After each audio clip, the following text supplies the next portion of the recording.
Hi, welcome to interview.com. How to prepare for Java interview questions. We're going to we're going to cover very important Java question. Explain Java memory model because in every Java interview about heap and stack, the interview will be asking, and in some of the questions will be covered in this topic. Okay, so Java memory model. They'll ask you to explain Java memory model, or they will ask you what is the difference between heap and stack, or they'll ask you where the objects are stored. Indirectly, they will try to find out whether you know the Java memory model or not. Okay, so when you should know few terms whenever you are explaining Java memory model. Heap. Java memory model contains heap, stack. Within stack you have JVM stack, native method stack, and method area, runtime constant pool, and method code. Okay, these are the entries that you should always remember by heart it and present it to the interviewer. If you see here, this is the diagram of Java memory model, which has method area, heap. For each thread we will have a JVM stack. Okay, like this, thread 1 to thread n we have complete stack, and within stack for each method we have frames. Okay, native method stack is for it has the information to make a call to the C code. Okay, so native means the other language instruction execution. Okay, so let's see one by one. What is heap, method area, JVM stack, native method stack, and frames? Okay, heap, it is used to we are talking about this block here. It is used to store the class instances. Whenever you say new of dog, new of cat, those objects will be stored in the heap area. And arrays, it also contains arrays.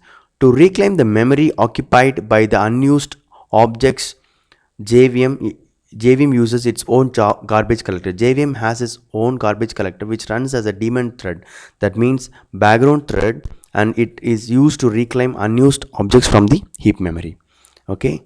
So whenever you say new of dog, and once your operation is completed, okay, when you say for example dog d is equal to new of dog. Okay, so once your operation everything is completed, you mark d is equal to null. That means you are not referring any object. In that case, JVM will run its background thread called garbage collector, which will remove the values from the heap memory. In that way we are reclaiming the memory, so that other objects can be created and reused. The memory can be reused. Okay, hope you understood. I'm going to talk about the other topics like method area, JVM stack in the next slide. Hope you understood the heap. Heap is only for objects and arrays. Method area. What is method area? The method area stores class structure. When you create class A, you have the constructors, methods. Okay, so these are the things method area will have, because you don't have to store class structure in the heap. For every object you don't need the class structure. You should have a single class structure, and you should have the objects means it has only states. For example, if you have a class A value, there are two values, int p and q. So these are the states. So class structure will be always one. It's like a template that includes methods, constructors, constants, and static fields.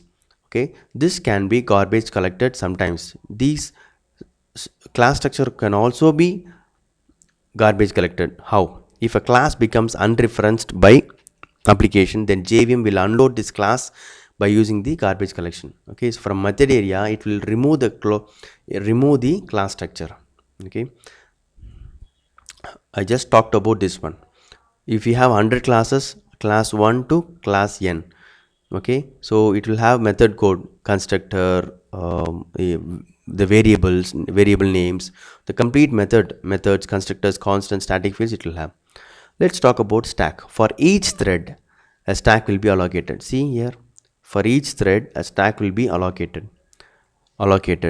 Thread has one frame for every method execution. Every frame stores local variables. Every frame stores local variables. Here I'm talking about here. For each within a thread, if, for example, if you have multiple methods, for each method a frame will be called, and within a frame local variables will be initialized and it will be used. So every frame stores local variables, immediate calculations on a method execution, method parameters and return value. Okay, these are the things which are stored in the frame. Once the thread execution completes, the respective frame will be removed from the stack. Okay, so stack is created per thread and frame is for per method. Let's see what is frame. Frame is used to store data and partial results, as well as to perform dynamic linking, return values for methods and dispatch exceptions. Very important. A new frame is created each time a method is invoked. A frame is destroyed when its method invocation completes. This stack is like a temporary memory, okay, whether that completion is normal or abrupt. So I've explained you what is Java memory model, important topics, important points like heap, method area, JVM stack, native method stack, frames. These are the important entities that you should remember for a Java memory model. This is very basic. It is a very big topic, but I've just given you a gist for your interview preparation. Hope this video is useful for your Java interview preparation. For more Java interview questions, please log on to interview.com. We have thousands and thousands of interview questions and articles which talks about Java. It is India's top interview guide. Thank you for watching this video. Hope this video is useful and it will help you to prepare for your interview. All the best for your future interviews. Thank you.